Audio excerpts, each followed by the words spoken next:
Kisah Inspirasi Iman. Hari ini, tanggal 30 Oktober. Santo Alonso Rodriguez. Pada tanggal 30 Oktober Gereja Katolik memberikan penghormatan kepada seorang pria yang pekerjaannya sederhana membuat dunia hanya melihat sekilas kesuciannya yang luar biasa. Semasa hidupnya, Frater Alonso Rodriguez tidak pernah menjadi imam, menerbitkan buku, atau maju secara profesional. Namun tulisan-tulisan yang ditemukan setelah kematiannya mengungkapkan seorang mistikus sejati, yang menjalani kehidupan spiritual yang kaya saat ia bekerja sebagai penjaga pintu dan portir.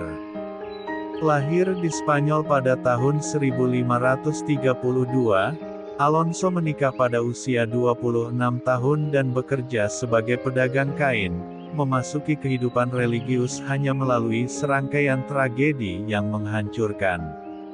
Istrinya dan dua anaknya meninggal pada saat ia berusia 31 tahun, dan peralihannya ke kehidupan yang penuh doa dan penebusan dosa, tidak dapat mencegah kematian anak ketiga dan anak terakhirnya yang tersisa, maupun kegagalan bisnisnya yang mengecewakan. Tanpa istri dan anak-anaknya, dan memiliki sedikit prospek karena kurangnya pendidikan tinggi, orang awam asal Spanyol ini mengalihkan pikirannya ke kehidupan religius. Namun di sana, ia menghadapi kesulitan. Pada tahun-tahun awalnya, Alonso pernah bertemu dengan salah satu Jesuit pertama, Beato Peter Faber, dan dengan kehidupan lamanya yang hancur, dia mengembangkan minat untuk bergabung dengan Serikat Yesus yang baru didirikan. Kurangnya pendidikan Alonso menghalanginya untuk melanjutkan program pentahbisan imam, dan ia gagal memperoleh ijazah dari College Barcelona, meskipun telah menempuh pendidikan selama 2 tahun. Para pastor Jesuit di Valencia mengatakan dia tidak layak untuk bergabung. Namun doa Alonso selama bertahun-tahun tidak sia-sia, doa-doa itu terkabul ketika seorang provinsial di masyarakat, yang merasakan dedikasinya, mengakui dia sebagai saudara awam. Di zaman modern, para bruder Jesuit bekerja di berbagai bidang, dengan sedikit keterbatasan selain kurangnya penahbisan imam. Namun, selama abad ke-16 dan ke-17, para bruder Serikat Yesus dikenal sebagai koadjutor sementara, dan membantu para imam ordo tersebut dengan melakukan tugas-tugas yang lebih rutin seperti memasak, membangun, dan bertani. Para Yesuit mengirim Rodriguez ke perguruan tinggi Montesson di Pulau Majorca, untuk bekerja sebagai portir dan penjaga pintu. Beliau memikul tanggung jawab menerima pengunjung dan tamu serta membawa barang bawaan mereka, melacak siswa atau pastor ketika mereka dibutuhkan, menyampaikan pesan, dan membagikan sedekah kepada orang miskin. Sementara para Jesuit lainnya berkeliling dunia untuk menginjili seluruh negara, dan melakukan reformasi besar-besaran terhadap gereja Katolik di seluruh Eropa, Alonso membawa tas dan menjalankan tugas selama 46 tahun.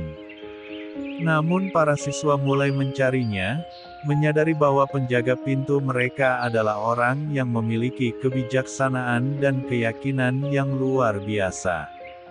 Atasan Jesuitnya juga mulai memperhatikan, dan memintanya untuk mulai mencatat kehidupan dan pemikirannya secara pribadi. Rodriguez menjalin persahabatan yang baik dengan seorang pemuda, Peter Clever, dan menasihatinya untuk menjadi sukarelawan di misi Amerika Selatan.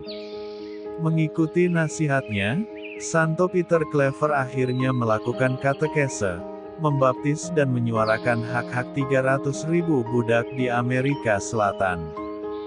Ketika Frater Alonso meninggal pada tahun 1617, atasannya memeriksa catatan tertulis yang ditinggalkannya yang menggambarkan kehidupan rohaninya. Apa yang mereka temukan adalah kehidupan seorang suci dan mistik. Pendekatannya sederhana, Kristus menampakkan diri pada setiap orang yang muncul di depan pintu. Tugasnya adalah bertemu Tuhan dalam tugas apapun. Dari kesadaran ini, ia melanjutkan ke kehidupan kontemplasi seperti para santo terkenal di zamannya, seperti Santo Ignatius atau Santa Teresa dari Avila, yang prestasi-prestasi besarnya lebih dikenal. Frater Alonso Rodriguez dinyatakan sebagai orang suci pada tahun 1887. Ia dimakamkan di pulau yang sama, Majorca, tempat ia membukakan pintu dan membawa tas selama 5 dekade. Santo Alonso Rodriguez, doakanlah kami. MAP TV Channel.